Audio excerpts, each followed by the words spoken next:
এই সমাবেশে একটা ব্যতিক্রমধর্মী একজন মসজিদের ইমাম, একজন আমাদের যে হিন্দু ভাইদের ধর্মীয় নেতা, ব্রাহ্মণ, একজন বুবা, একজন প্রতিবন্ধী, একজন তৃতীয় লিঙ্গের আমার এক বোন, এইভাবে উনি দাঁড় করিয়েছেন। আমরা বলতে চাই দিরাই সামলাও বিগত স্বাধীনতার পর থেকে নিয়ে আমরা সবাই ঐক্যবদ্ধ, আমাদের মধ্যে কোনো বৈষম্য নাই। এই দিন ওদেরকে দাঁড় করিয়ে আপনি কি দেখিয়েছেন, কি ইশারা করেছেন, জাতি জানতে চায়।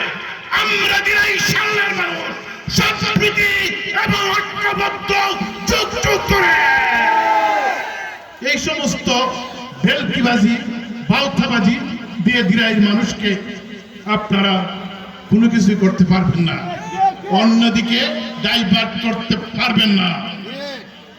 সম্মানিত উপস্থিতি, আপনারা জানেন সাল্লার বাইরে যারা উপস্থিত হয়েছেন, আমরা যুগ যুগ ধরে হিন্দু মুসলিম ভাই ভাই হিসেবে চলেছি, কিন্তু ৭১-এর পরাজিত শক্তি আপনাদের আমাদের বিভিন্ন গ্রামকে নিশ্চিহ্ন করে দিয়েছে।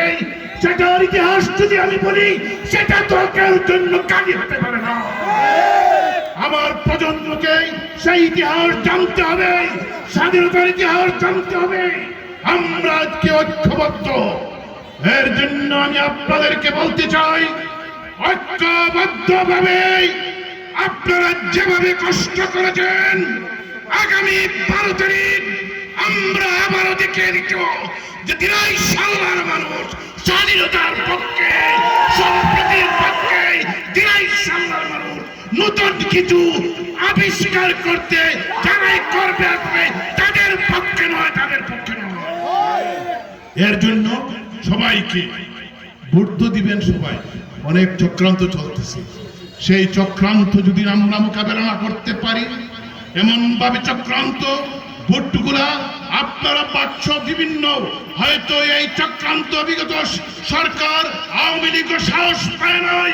এইবার যে প্ল্যান নিয়ে আরেকটা কথা বলতে হয়, কালকে একজনে তার প্রার্থীদেরকে, আমাদের এক নেতা, আমাদের অপোজিশন, উনি ফাঁস করলে ওনাকে মন্ত্রী বানাইবো, অমুক ফাঁস করলে মন্ত্রী বানাইবো। বাবা তুমি 3 বার ইলেকশন করছো, দরবেশ বাবা তুমি তো জামানত হারিয়েছো, এমপি হইতে পারো নাই, তুমি কি মন্ত্রী বানাইবাই? মন্ত্রী যদি বানায় তারেককে বানাবে। এই দেশের সরকার গঠন করলে বিএনপি করবে, এর বিকল্প কোনো কিছু নয়। আসুন ঐক্যবদ্ধভাবে আমরা জাতীয় দল বিএনপির হাতকে জমিয়ত জুটকে যুদ্ধ ঘোষণা করলাম। ইনশাআল্লাহ আমরা বিজয় হব। সবাইকে ধন্যবাদ। আসসালামু আলাইকুম ওয়া রাহমাতুল্লাহ।